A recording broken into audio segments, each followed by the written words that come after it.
আজি হাগ্ৰামা মহিলাৰী ছাৰে আমাৰ ঘৰত এটা দল পঠিয়াই দিছে আৰু মোক আৰ্থিকভাৱে সহায় কৰিছে। সেয়েহে মোৰ ফালৰ পৰা হাগ্ৰামা ছাৰক বহুত বহুত ধন্যবাদ। আৰু आसामनि मानगोनां डक्टर हेमन्त बिश्व शर्मा साराबो जोंखौ दिनै थगायनाय बायदि खालामबाय। आसलते दिनै पिकनिकसो बियो बेवहाय जेनक 10-20 जन माखासे इउपिपिएलनि सोद्रोमाफोरखौ बेहाय सोफादों। गुबुन गुबुन दिनफोरनि बायदि दिनैबो नोंथांमोननि थाखाय आङो मोनसे भिडिअ लानानै फैदों। जाय भिडिअनि गेजेरजोंनाखि नोंथांमोनहा BPF हान्जानि माखासे बाख्नायजाथाव हाबा मावनायखौ नुनो मोनगोन आरो बेजों लोगोसेयैनो माने बारग' NDFB जाय बिथांमोनखौ लानानैनाखि BTR सुक्तिखौ बानायनाय जादोंमोन एबा BTR सुक्ति खालामनाय जादोंमोन। दा बे BTR सुक्ति जाखांनायनि उनाव बारग' NDFB बिथांमोनखौ दिनैसिमबो थगायनानै दोनबाय थानाय बायदिखौ नुनो मोननाय जादों। दा बेखौबो नोंथांमोना भिडिअनि गेजेरजों नुनो मोनगोन। दा भिडिअखौ जागायनायनि सिगाङाव बयनिसिमबो आंनि अननाय आरो सिबिनायखौ जासिबाय। लोगोसेनो आसा खालामो नोंथांमोन बयबो मोजाङै दं आरो अरायबो मोजाङै थागोन होननानै मिजिंथिबाय। आरो लोगोसे नोंथाङा जुदि चेनेलाव गोदानै नुजाथिफैदोंब्ला एबा चेनेलखौ मोजां मोनदोंब्ला एबा अनसायदोंब्ला साबस्क्राइब खालामनानै लागोन होननानैबो आसा खालामबाय। जों मिन्थिगौ सुबुंनि जिउआव जायहा मेगन गैया आरो बेहा माब्लाबाबो सोरां गैया होननानै जोङो बुंनो हायो। बेयो मुलुगनि समायनाखौबो नुनो मोननाय नङा आरो बेबायदिनो गुबुन गुबुन मावनांगौ खामानिफोरखौबो बियो मावनो एबा मावफुंनो हाया। मानोना मेगननि अनगायै सासे सुबुंनि जिउआ गासैबो आद्रा। दा बिनिनो माखासे बिदिन्थिफोर ओंखारदों। बाक्सा जिल्लानि जिहेतु संगिता दास मुंनि सासे फरायसुलि बिथाङा गोबां समनि सिगांनिफ्रायनो माने मेगननि बेरामाव गोग्लैनानै दंमोन। सिगाङाव बिथाङा हाइ स्कुलाव फरायनाय समाव बिथांनि मेगना मोनसेल' गाज्रिमोन, नाथाय दा बिथाङा फैयै फैयै आरोबाव मोनसे मेगनाबो गाज्रि जानायनि लामायाव। दा बिथाङा रांखावरि आंखालनि थाखाय नांगौ बायदि ट्रिटमेन्टखौ लानो हायाखै। दा बिनि थाखायनो बिथाङा रांखावरि हेफाजाबनि थाखाय आसाम सरकार, BTR सरकार आरो मुंदांखा आसामनि देंखोगिरि जुबिन गार्ग बिथांमोनखौबो खावलायदोंमोन। नाथाय रावनिफ्रायबो बिथाङा मोजां फिथाइ मोनैखाय ससियेल मिडियानि गेजेरजों बिथाङा माखासे भिडिअ फोसावदोंमोन। दा बे भिडिअ फोसावनायखौ मानगोनां बारग' BTCनि शिब हाग्रामा महिलारिया मोननानै बिथांखौ एबा बिथां फरायसुलिखौ हेफाजाब होनो थाखाय रांखावरि जा थाइसे थाइनै हायो हेफाजाब होनो थाखाय बिथाङा आवगायदों। दा बेयो जोबोद बाख्नायथाव जादों। बिनिनो माखासे भिडिअ दङ। गिबियाव बे भिडिअखौ नायग्रोदिनि। আমি এটা নিউজ দিছিলোঁ আৰু সেই নিউজটো চাই বহুত মানুহে খা খবৰ লৈছিলে আৰু সেয়েহে আজি হাগ্ৰামা মহিলাৰী ছাৰে আমাৰ ঘৰত এটা দল পঠিয়াই দিছে আৰু মোক আৰ্থিকভাৱে সহায় কৰিছে। সেয়েহে মোৰ ফালৰ পৰা হাগ্ৰামা ছাৰক বহুত বহুত ধন্যবাদ আৰু আগন্তুক দিনত মোৰ চিকিৎসাত সহায় কৰিব বুলি মই আশা ৰাখিলোঁ। मानाव गेदेर हाग्रामा महिलारी सारा जोंखौ संगिता दासनि न'खराव थिनहरदों। संगिता दासआ बाक्सा जिल्लानि सिङाव रायजो जानाय सासे 20 बोसोरनि फरायसा गथ'। संगिता दासआ बिथाङा फरायफुबाय थानाय समावनो बिथांनि मेगननि पावारा खमायलांदों, जायनि जाहोनाव फरायनाया गोबां बिथाङा डिस्टार्ब जादों। संगिता दासआ गोरिब न'खरनि सासे फरायसा। हाग्रामा महिलारी सारा बेखौनो लुबैयो सासे फरायसानि जिउआव मेगननि पावारा जुदि खमायलाङोब्ला फैबाय थानाय उननि जिउआव संसार जानायाव बिराद गोब्राब जागोन। ओंखायनो बिनि मेगननि पावारखौ फैजाफिननायखौ लुबैदों।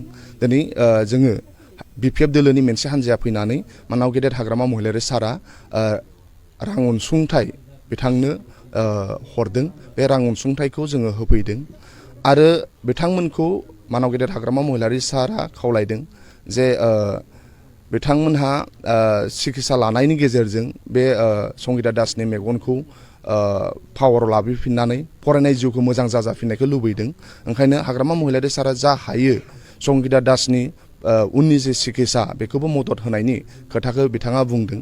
संगिता दासनि न'खरा जोबोद निखावरि, बिफाया थालिर बेफारिसो। गोबां बिथाङा आर्थिक बारे बिथांमोनहा बिराद लोरबां। ओंखायनो साननैसो सिगां जे ससियेल मिडियायाव मोनसे खौरां प्रसार खालामदोंमोन, बेखौ नुनानै मानाव गेदेर हाग्रामा महिलारी सारा जोंखौ फाथायहरदों।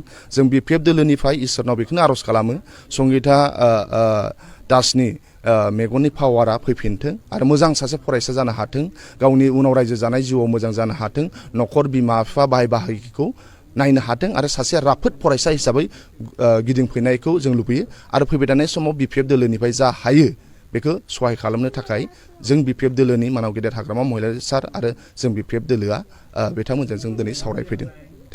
थारैनो बे ससे भिडिअखौ नुनानै जोङो हमनो हायो जे BPF हान्जाया सरकाराव गैयाब्लाबो दासिमबो दुखुथिया सुबुंफोरखौ अनसायनाय एबा नायसननायखौ नागाराखै। गुबुन फारसेथिङै सराइबिल आरो जमदुवार ब्लक BPF हान्जाया बोसोर गोदाननि मुङै जिहेतु पिकनिक जानाय हाबाफारि लादोंमोन। बे पिकनिक जानाय हाबाफारियावबो हाग्रामा महिलारि बिथाङा बाहागो लानानै माखासे खोथा बुंदों। आसा खालामो नोंथांमोना भिडिअखौ नायलांगोन। दिनै आसलते जमदुवार ब्लक आरो सराइबिल ब्लक ज' लोगो नांनानै पिकनिक जानाय प्रग्राम बेवहाय खालामदों। बेवहाय आंखौबो लिंहरदों आरो आङो बिथांमोनजों एखेलगे बे पिकनिकआव नुजाफानो हानानै गोसोखौ जोबोद गोजोननाय मोनदों आरो बिथांमोनहा 10-20 जनसो इउपिपिएल पार्टिनिफ्राय जोंनि BPF हान्जायाव जयनिं खालामनाय मोनसे सेरेमनियेल प्रग्राम खालामदों। बेबायदि जयनिं सेरेमनिया बहुत जायगायाव बहुत दङ। आसलते दिनै पिकनिकसो बियो। बेवहाय जेन 10-20 जन माखासे इउपिपिएलनि सोद्रोमाफोरखौ बेहाय सोफादों। दा मथथे जोंनि BPF हान्जा हिसाबै फैगौ समफ्राव जोङो जयैनो मावलांनां गासिबो जाथि जनगोष्ठीखौ लानानै जयैनो मावलांनांगौ होननानै जोङो बेहाय जयैनो सावरायदों आरो जोंनि थांखिया बेनो जे जायगायाव सान्थि लाखिनाय, जायगायाव खौसेथि लाखिनाय आरो जायगानि उन्नति लाखिनाय बेनो जोंनि BPF हान्जानि आसल आदर्श। बे आदर्श आरो नितिखौ लानानै जों बयबो मावलांनांगोन होनलायनानै जों बेवहाय जयैनो ओंखाम जानायनि सिगां बेखौ मोनसे सावरायमेल हिसाबै जोङो सावरायदों। बाखि जेबो गैया। फैगौ समाव जाहाथे BTCनि गासिबो जाथि जनगोष्ठीया जयैनो थालायनो हायो, खौसेयै थालायनो हायो, बा जायगायाव उन्नति खालामनो हायो, बा जायगायाव सान्थि लाबोनो हायो। बेनि थाखायबो जोङो बोरै खामानि मावनांगौ बेनि सायावबो जों सावरायदों। बेयो पिकनिक स्पट। गोबां गुबुन गुबुन जायगानिफ्राय गोबां मानसि पिकनिक जानो फैदों। बयबो पिकनिक जाग्राफोरनिसिम आंनि बोसोर गोदाननि अननाय, मोजां मोननाय आरो सिबिनायखौ बावहरबाय। बयनिबो गोसोआव गोसोनि जिथु उद्देश्य बियो फिउचाराव जाहाथे जाफुंसार होनो हायो बेनि थाखाय आङो इसोरनाव आरज गाबबाय।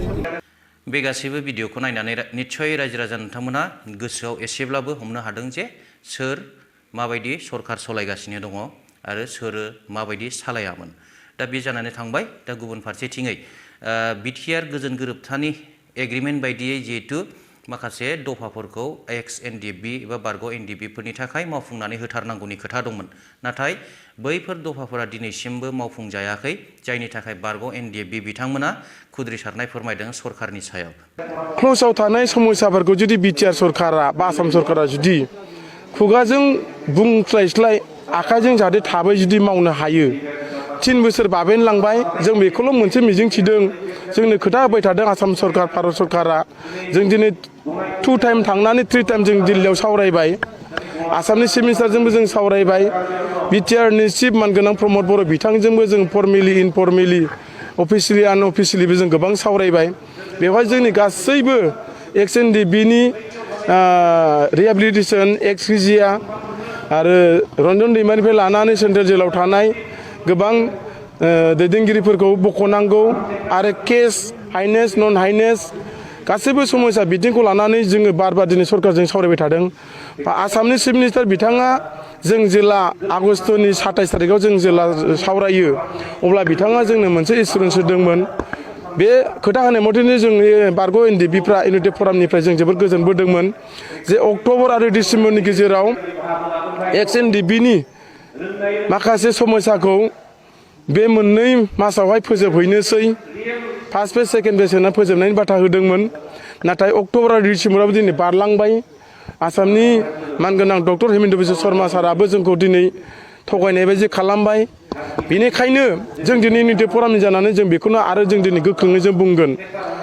प्रमद बर' बिटिआरनि चिफ मानगोनां बिथांखौबो जों खावलायगोन जुदि फैगौ 26 जानुवारि आरो फैगौ बिटिआर एकर्ड 27 जानुवारिनि गेजेरनि बे 26 आरो 27 जानुवारिनि गेजेराव जुदि ex-NDFBनि समस्याफ्रा जुदि बेवहाय सुफुंजानाय मोनसे हाबाफारि जुदि लायाब्ला बा जुदि थांखि जुदि प्रग्राम जुदि लाफा जाबाब्ला जोंनि सायाव जुदि हेफाजाब होआब्ला जोङो बिनि अखानायैनो जों 28 तारिख खालि 28 जानुवारि खालि 2024आव जोङो गोख्रों मोनसे नितिब फरामनि मिरुनिफ्राय जों सावरायनाय जागोन बिनिफ्राय जोङो मोनसे गोख्रों मोनफ्रोमबो जिल्लायाव मोनसे खुद्रिसारनाय हाबाफारि नितिब फराम एक्स एनडिबि हिसाबै जेसेबांनाखि जोंनि नितिब फरामनि सानजानिफ्राय सोनाबहा साहानिफ्राय खोलासिम जेसेबां दाजानाय जिल्लाफोर दङ बिथांमोनखौ जोङो गोख्रोङैनो जों मेसेज हरगोन